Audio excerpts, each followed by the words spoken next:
32,000 শিক্ষকের চাকরি আর হয়তো বাঁচলো না। নমস্কার, আমি নয়না। আপনারা দেখছেন পপ টিভি 247। এবার মনে হচ্ছে সত্যি শিক্ষকদের চাকরি যেতে চলেছে। আর মাত্র কয়েকটা মাসের অপেক্ষা। কাল কোর্টে ডিভিশন বেঞ্চে ফের মুখ থুবড়ে পড়লেন রাজ্য সরকার।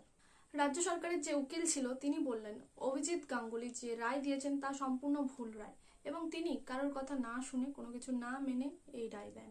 এইসব বলে রাজ্য সরকারের উকিল বিচারপতি অভিজিৎ গাঙ্গুলির ঘাড়ে দোষ চাপানোর চেষ্টা করেন। এইসব শুনে বিচারপতি রাজ্যের উকিলকে বললেন, আপনারা এখন কেন এইসব দাবি করছেন? আপনারা তো নিজেরাই এইসব কিছু সমর্থন করেছেন, তাহলে এখন কেন এইরকম দাবি?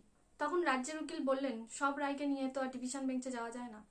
এবার বিচারপতিও বললেন যে এই যে 32,000 চাকরি গেল তার কোনো রকম টেস্ট, কোনো রকম ওএমআর সিট বা কোনো রকম অ্যাপটিটিউড টেস্টের রেজাল্ট কিছুই নেই। তখন রাজ্যের উকিল বলেন, না না, জেলা ভিত্তিক মেধা তালিকা প্রকাশ হয়েছে। আর ঠিক তখনই বিচারপতি তাকে চেপে ধরেন এবং বলেন, রাজ্য সরকার তো বলেছিলেন মেধা তালিকা প্রকাশ করা হয়নি, মেধা তালিকার কোনো প্রয়োজন নেই, কিন্তু আবার বলছেন মেধা তালিকা প্রকাশ হয়েছে। তাহলে কোনটা সত্য? আগে নিজেরা নিজেদের অবস্থা ঠিক করুন।